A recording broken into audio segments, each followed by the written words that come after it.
Hey, thanks for checking out another project video. My name is Mitch and this is Made by Mitch. And today I'm going to show you how I made this bandsaw box. Let's check it out.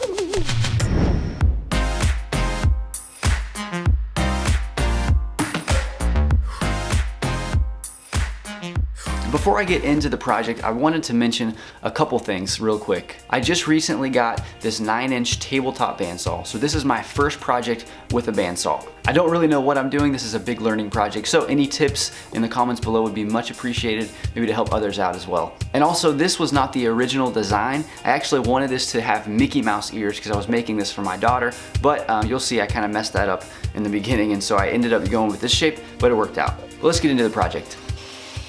So I had a couple of boards that were already milled down, and I just had to cut them to size to create like a box shape to start off. And so I just cut these using the table saw, and then I used my crosscut sled, measured out where I wanted them to be, and then used that to cut them in pieces. You could use a circular saw just the same as this crosscut sled. Once they were all cut in the rough size I needed, I could just stack them together and glue them all up. You can use any type of wood you want for this. I just used maple and walnut because it's what I happen to have around, but you could do whatever kind of wood you want. I made sure to use a lot of clamps.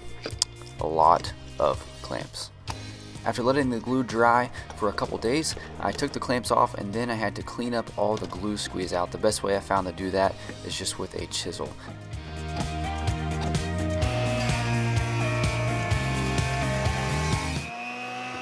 Okay, so we got all the pieces glued together for our box, and now we're just going to use spray adhesive. We're going to glue that onto the box, and then we're going to cut it out with the bandsaw. Let's get to it.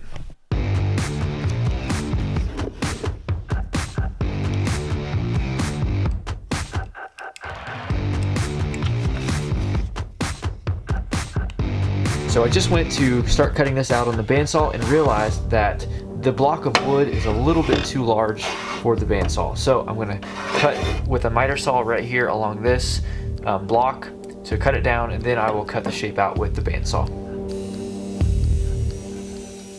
I could have done this step with the table saw, but I chose to do it this way. Either way would have worked out fine. It probably would have been a little bit easier on the table saw just because I had a hard time holding it with the miter saw, but it worked out.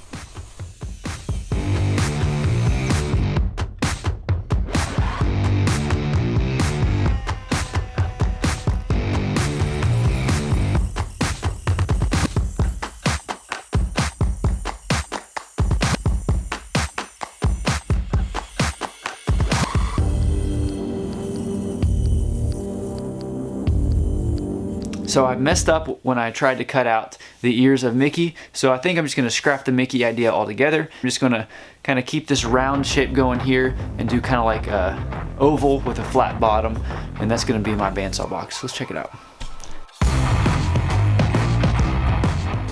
One thing I did discover was that the first time I tried this, my blade was dull, so I changed out the blade, and this made things go a lot smoother.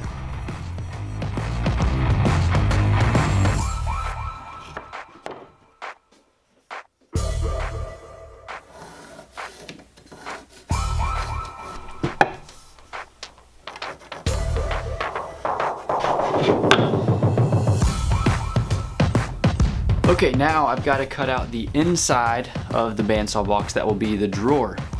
To do this, you have to cut into the outside piece, but you're gonna have to glue that back together. But you wanna make sure you go with the grain of the wood. In my case, it's going this way. Make sure you're going with your grain of the wood, so that way when you glue it together, the seam will be a little bit more hidden. If you go against the grain, you're gonna see a big ugly line. So instead of going up this way, I'm actually gonna take the blade across here and cut my circle out right here for my drawer. And then I'll pull that piece out.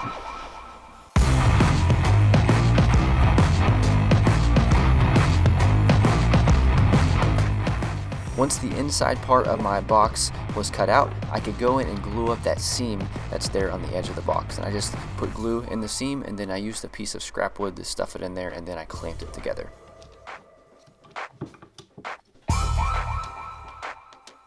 All right, we've got the outside glued up, and now I'm gonna work on this middle piece.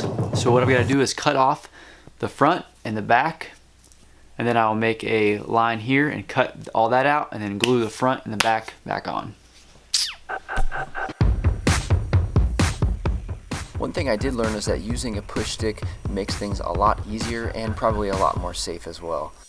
Once the front and back were cut off, I drew a couple of lines on the remaining inside part that I would cut out for the inside of the drawer.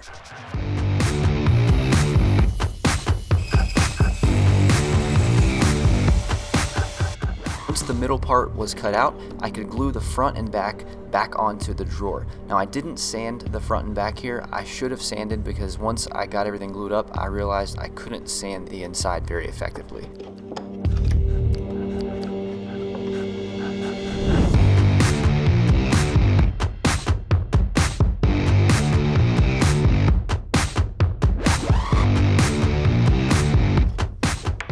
And once the glue was dry, I could sand everything down. To do this, I used a belt sander, and this was the best way to get all those bandsaw marks off of the drawer and the outside box.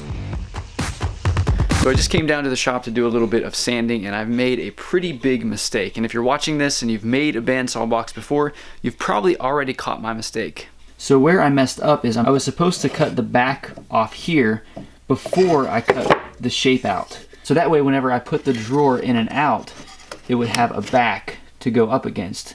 So now mine will go completely through, and that's not what's supposed to happen.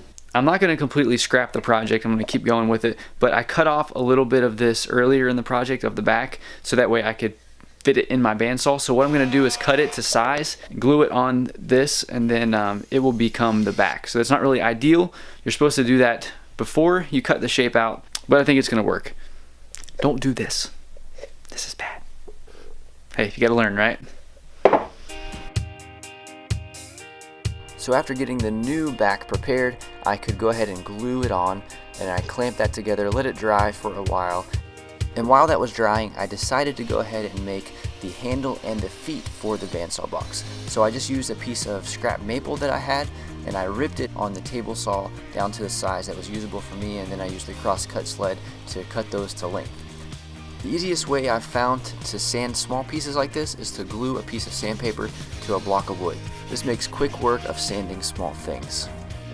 Next I can go back to my box, and after the glue had dried for that, I could just use the belt sander to sand it down as well. Now I wanted to give the back of the box a little bit of an aesthetic look, so I just used a cup to draw like a rounded shape, and then I cut that shape out on the bandsaw.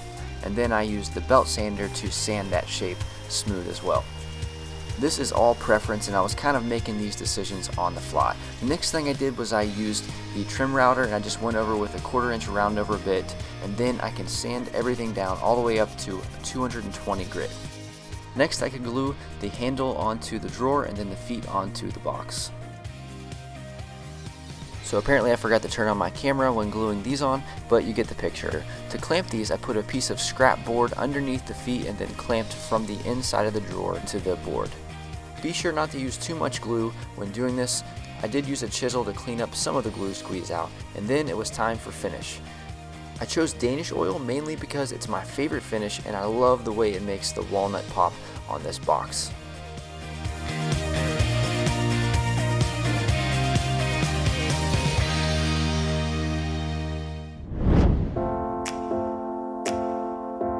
This box turned out way better than I could have expected, especially it being my first attempt at a bandsaw box. Even though it didn't go quite as planned, I think it turned out great. I hope you enjoyed it as well. If you like this video, you may like some of the other projects I've done in the past. I will link those here. Thank you so much for watching. We'll see you in the next project.